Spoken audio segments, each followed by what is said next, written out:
Bonjour à toutes et tous et bienvenue sur la chaîne Le Mandataire Efficace. Aujourd'hui, on va voir les 3 flyers inutiles. Allez, c'est parti!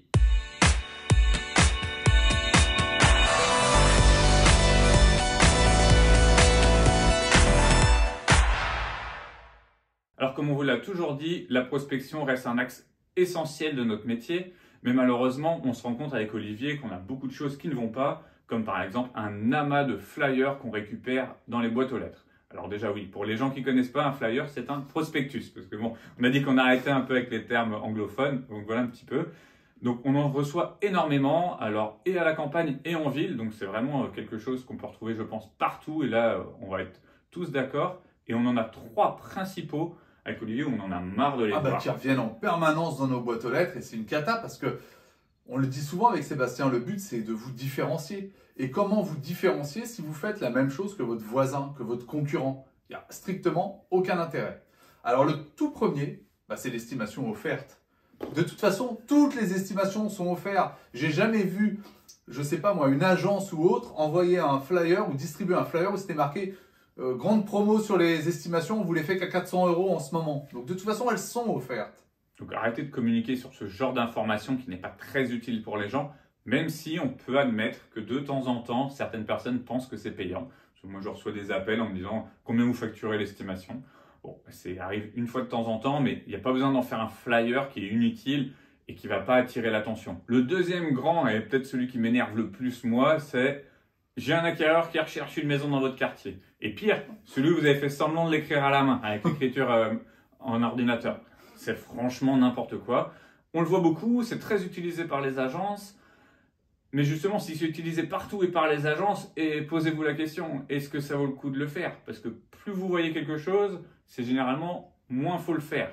Donc réfléchissez vraiment à ça. Et le j'ai un client, c'est comme en pige. Quand vous dites j'ai un client pour votre maison, c'est la même bêtise que vous racontez à quelqu'un. Donc le faites pas, soyez original. On en a parlé justement en plus dans la vidéo Prospection 2022. Ouais. On expliquait justement qu'en pige, il n'y a rien de pire que d'appeler quelqu'un et dire « Bonjour monsieur, j'ai un client pour votre maison ». Le gars va vous dire « Super, il a qu'à venir tout seul de toute façon puisqu'elle est sur le bon coin ou alors puisqu'elle est déjà dans une autre agence ». Donc c'est vrai que ce flyer-là, j'ai un client, mais on a tous un client. Mais encore une fois, comment vous pouvez dire que vous avez un client pour cette maison sachant que vous n'êtes pas rentré dedans? Donc ça, c'est vraiment un argument qu'on voit tellement souvent que de toute façon, même le vendeur n'y croit absolument pas. C'est ridicule. Le troisième flyer qui ne fonctionne pas, c'est que vous êtes l'expert de votre quartier. Tout le monde le dit. Mais c'est très bien de le dire, mais vous allez le prouver comment? Alors vous allez marquer quoi? J'habite dans votre quartier, donc je suis l'expert de votre quartier? Pas forcément, vous êtes peut-être une quiche en immobilier, donc c'est pas parce qu'on habite à côté d'un grand restaurateur qu'on est un bon restaurateur aussi. Un bon client par contre. Oui, on peut être un très bon client. Vous n'avez pas en connaissance de cause. Oui. Il pense déjà au repas de ce midi. Mais c'est vrai que c'est ridicule de dire que vous êtes l'expert de votre quartier parce qu'il va falloir le prouver. Les gens, ils veulent de la preuve. Pourquoi ils vous croiraient juste parce que c'est écrit? Alors maintenant, on va voir quels sont les flyers qui, selon nous, peuvent fonctionner. Oui, parce que c'est bien beau, on a critiqué quand même un peu ce qui se fait par tout le monde. Maintenant, on va quand même vous donner des solutions, enfin, ce que nous, on pense être des bonnes solutions.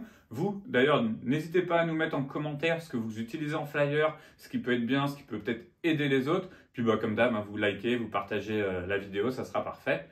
Donc, au niveau idée. Alors déjà, première chose, pensez que quand vous faites un flyer, c'est pas un flyer pour laisser dans la boîte aux lettres et que les gens doivent tomber dessus, c'est un flyer que vous devez donner en main propre. Donc, c'est que vous allez aller voir quelqu'un, vous dites « Bonjour monsieur, je me présente, je suis Sébastien, je fais partie de tel réseau. » Si, c'est comme ça que je m'appelle.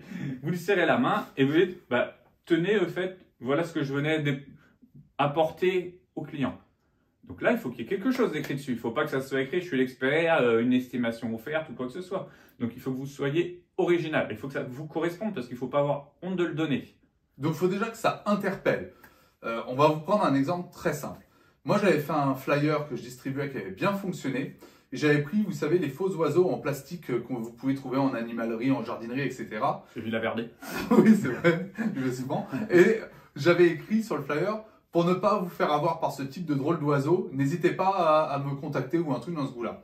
En gros, c'était pour que, 1, ça les fasse sourire, 2, ça leur change de ce qu'ils voient habituellement. Et c'est le but. Le but, c'est vraiment de les secouer les gens. Et on en a parlé, je crois, dans une vidéo qu'on avait fait avec Céline Jankowski, de profil d'expert, c'est-à-dire que le flyer doit être différenciant. Donc vous pouvez par exemple faire un flyer, on en avait parlé donc avec Céline, où vous pouvez mettre par exemple une recette de cuisine, mais mettez quelque chose qui change de l'ordinaire. Ne mettez pas ce que mettent les autres. Si vous voulez une super idée à faire, que moi j'ai déjà fait, vu que vous allez aller dans un quartier que vous connaissez, vous allez aller frapper aux portes pour voir les gens. Ben, ce que vous pouvez faire, c'est que vous pouvez aller voir par exemple 2-3 artisans ou restaurateurs et vous leur dites « Je peux prendre votre devanture en photo avec vous devant ?» et vous mettez les coordonnées. Quand vous avez donné, je fais « Bonjour, moi voilà, je suis Sébastien, le commercial immobilier de votre secteur et je venais juste parce qu'en partenariat avec les différents artisans, ben, on venait donner un petit peu nos adresses et nos numéros de téléphone des gens qui sont dans votre coin. » Ben là, vous allez donner une information à quelqu'un, vous allez faire plaisir à des commerçants qui vont parler de vous.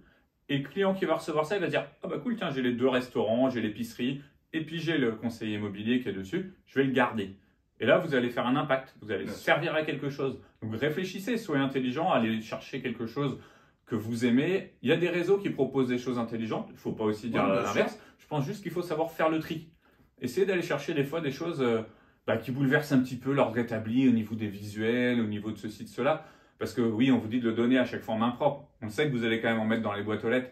Donc à la rigueur, tapez peut-être une couleur qui flash, un esprit peut-être différent dans la forme de ce que vous allez laisser. De l'info importante. L'info, c'est bien. L'info, des numéros utiles. Rien n'empêche de mettre tous les numéros utiles, les numéros de pharmacie de garde, etc.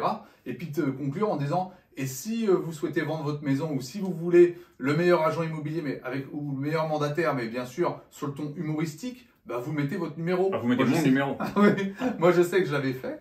Et ça avait bien fonctionné justement parce qu'en fait, quand les gens m'appelaient pour une estimation, c'était même pas un flyer A5, c'était plus petit, et il était ventousé ou aimanté sur le frigo. Donc c'est en plus resté chez les gens. Et ça marche beaucoup mieux que les 3 flyers inutiles dont on vous a parlé tout à l'heure. Allez, il ne nous reste plus qu'à vous dire à dimanche prochain, 10 h pour une nouvelle vidéo. Pour travailler efficacement et vivre sereinement. Excellent dimanche. Bon dimanche.